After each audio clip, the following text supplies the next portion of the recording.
నమస్తే, welcome to Liya news. June 4న వెన్నుపోటు దినంగా సెలబ్రేట్ చేయాలి అని చెప్పి జగన్మోహన్ రెడ్డి ఇప్పటికే పిలుపునిచ్చి దానికి సంబంధించిన పోస్టర్ని కూడా రిలీజ్ చేసిన పరిస్థితి. ఇక మరోపక్క చూస్తే ఈరోజు డిప్యూటీ సీఎం పవన్ కళ్యాణ్ గారు కూడా ఒక పిలుపునిచ్చారు. జూన్ 4న వైసీపీ పీడ విరగడైనందున ఆ రోజు అందరూ కూడా సంక్రాంతి దీపావళి రెండు కలిపి చేసుకోవాలని, ఆ రోజు ఇంటి ముందు ముగ్గులు పెట్టి దీపాలు వెలిగించి ఆ సెలబ్రేట్ చేసుకున్న ఫోటోలను కూడా సోషల్ మీడియాలో అప్లోడ్ చేయాలని పిలుపునిచ్చారు. సో అసలు జూన్ 4న ఏం జరగబోతుంది అన్న ఉత్కంఠ అయితే నెలకొంది. దీని గురించి మరిన్ని వివరాలు తెలుసుకుందాం. మనతో పాటు ఉన్నారు సీనియర్ జర్నలిస్ట్ దుర్గా కుమార్ గారు. నమస్కారం సార్. నమస్కారం అమ్మా గోవర్ధని, మన లియో వీక్షకులకు కూడా. సార్, జూన్ 4న రెండు పార్టీలు కూడా పోటాపోటీగా పిలుపునివ్వడం జరిగింది. ఇటు చూస్తే జగన్మోహన్ రెడ్డి వెన్నుపోటు దినం అంటున్నారు, ఇటు పవన్ కళ్యాణ్ గారు చూస్తే సంక్రాంతి దీపావళి ఒకే రోజు అంటున్నారు.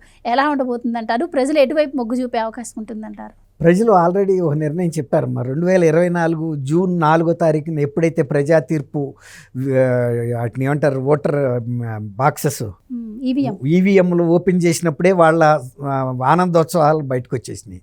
కిందటి ఏడాదే జరిగింది దీపావళి సంక్రాంతి పండగ. కాబట్టి ఈ 1 ఇయర్లో కూడా కూటమి ప్రభుత్వంలో ప్రజలు మహా ఆనందంగా ఉన్నారు. 5 సంవత్సరాలు అంతకుముందు పడ్డ బాధకి ఇప్పుడిప్పుడే మర్చిపోతున్నారు. దీన్ని సెలబ్రేట్ చేసుకోమని వాళ్ళు పవన్ కళ్యాణ్ గారు పిలుపు ఇవ్వటం అంటే నిజంగా 2 పండగలు తెలుగు వాళ్ళకి ఒకే రోజు వచ్చినాయి అంటే ఆ రెండూ కనబడతాయి. పగలేమో మీరు అన్నట్టు రంగవల్లులు పెట్టుకుని ఊరంతా ముగ్గులు వేసుకుంటారు. సాయంత్రం ఏమో నరకాసురుడు చనిపోయినప్పుడు గతంలో దీపావళి చేసుకునేవాళ్ళు. ఇప్పుడు ఏంటంటే ఈ నరకాసురుడు వధించబడ్డాడు కాబట్టి ఇప్పుడు ఈ జూన్ 4న రాత్రిపూట బాణసంచ కాల్చుకోమని చెప్పటం అనేది ఒక భారతదేశ చరిత్రలో ఇంతవరకు ఇట్లాంటిది జరిగి ఉండదు. ఇట్లా పండగ చేసుకోవటం అనేది ఎప్పుడో పూర్వం రాక్షసులు చనిపోతే మన పూర్వీకులు ఆచారంగా పెట్టుకోబట్టి ఇవాళ రాక కొనసాగింది. ఇప్పుడు ఈ జూన్ 4ను కూడా మినీ దీపావళి లాగా అన్నమాట. అలాగే మినీ సంక్రాంతి. ఇది కొత్త చరిత్ర. అసలు ఇంతవరకు భారతదేశ చరిత్రలో 151 స్థానాలు గెలిచిన ఒక రాజకీయ పార్టీ అది మళ్ళీ మరుసటి ఎలక్షన్స్కి 11 స్థానాలకి పడిపోవటం అనేది ఒక చరిత్ర.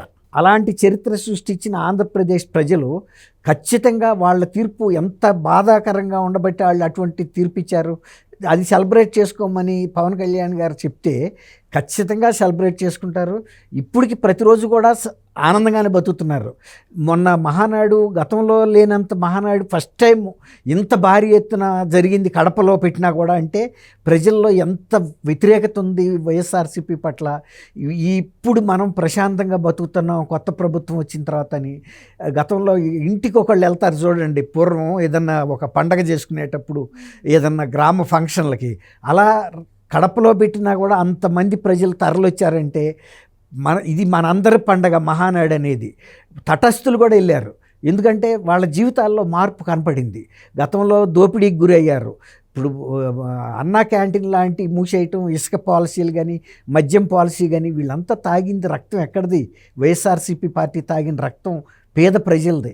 ఇవాళ వాళ్ళకి చనిపోయి ఈ కొత్త ప్రభుత్వం వచ్చిన తర్వాత పాత నరకాసురులు అందరూ వెళ్ళిపోయి ప్రశాంతంగా బతుకుతున్నాము.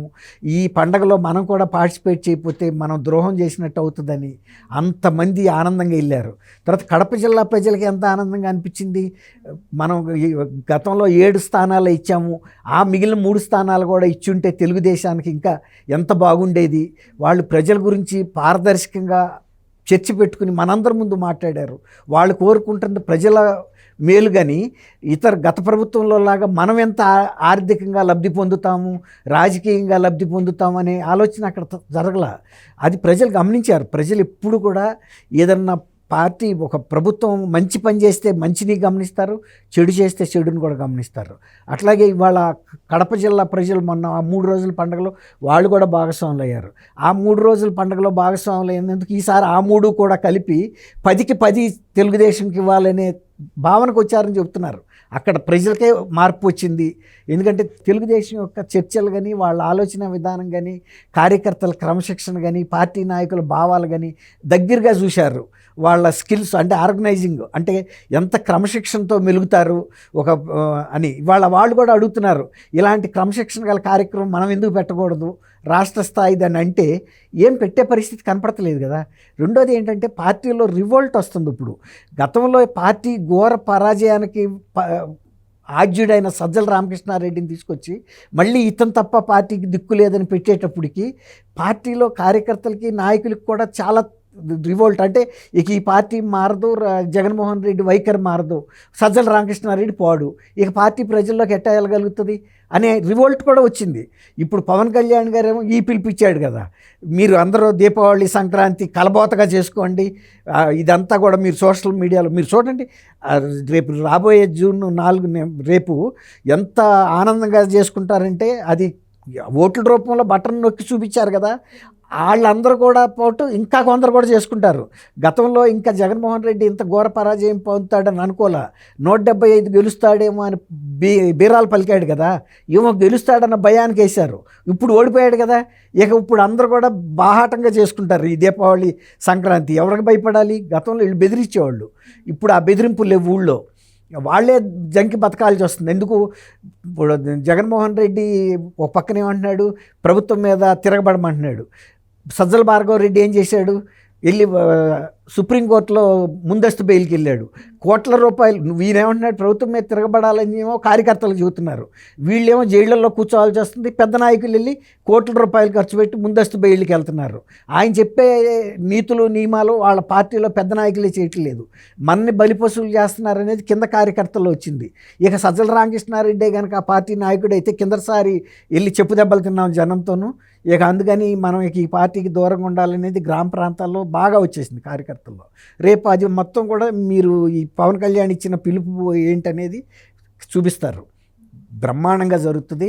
సో రేపు చూడాలి మరి. జగన్మోహన్ రెడ్డి ఇప్పటి వరకు అధికారం కోల్పోయాక 2-3 సార్లు రైతు పోరు అన్నారు, యువత పోరు అన్నారు, వాటికి వెళ్ళలేదు. కాకపోగా దానికి ఈవెన్ ఆయన పార్టీ నాయకుల నుంచి కూడా మద్దతు రాలేదు, ఎవరు సరిగ్గా పార్టిసిపేట్ చేయలేదు.